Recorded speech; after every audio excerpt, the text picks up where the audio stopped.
And also look there in that fight for second, because Lucas Miller has to give the space to the Slovenian. Jerne Simoncic catapults himself up in a second place, but the fight's not done yet. The three-time Formula Sim Racing World Champion has to go to the outside through the chicane. We exit the Excel Arena here in London, and it's Jerne Simoncic that now makes it a Burst Esport 1 and 2, led the way by David Mrocek.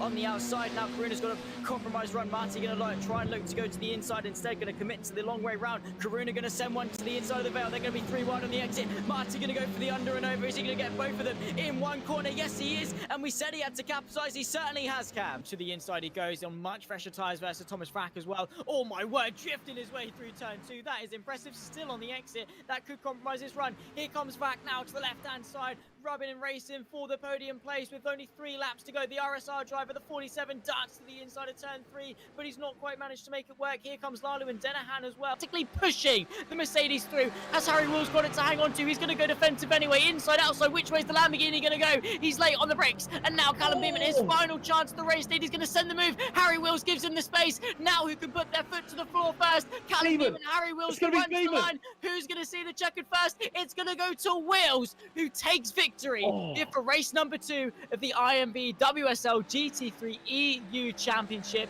To catapult himself up. A poor run, though, from the Frenchman himself. Potentially sees the championship leader of Luciano Vitford pull alongside. He goes to the left-hand side of the circuit. They run their way in towards turn number 5. Of course, it's the outside line for the Dutchman, and we've said that doesn't usually work, but he's got the speed, he's got the agility.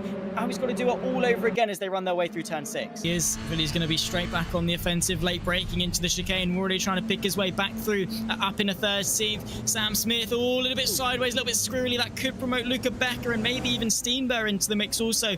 In the background, Handgraf moving his way past the 77. Garrett Lowe's lost the lead as well at the top of the timing sheets. Luca Becker down as 16th, side by side as they run their way into turn number 1 once more. Luca Becker late on the brakes, retains 15th place, but a very scary moment, it must be said, for Smith.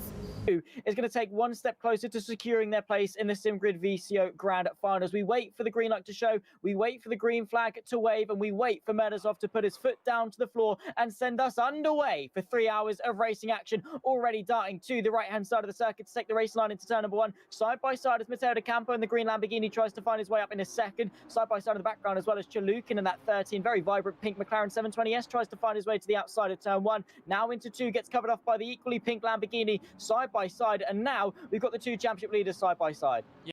But look now, because making his way across the line for the 2nd year in a row in Imola, the Formula Sim Racing VCO World Champion of 2022 takes the top step here in Imola. Colin Spork back to winning ways.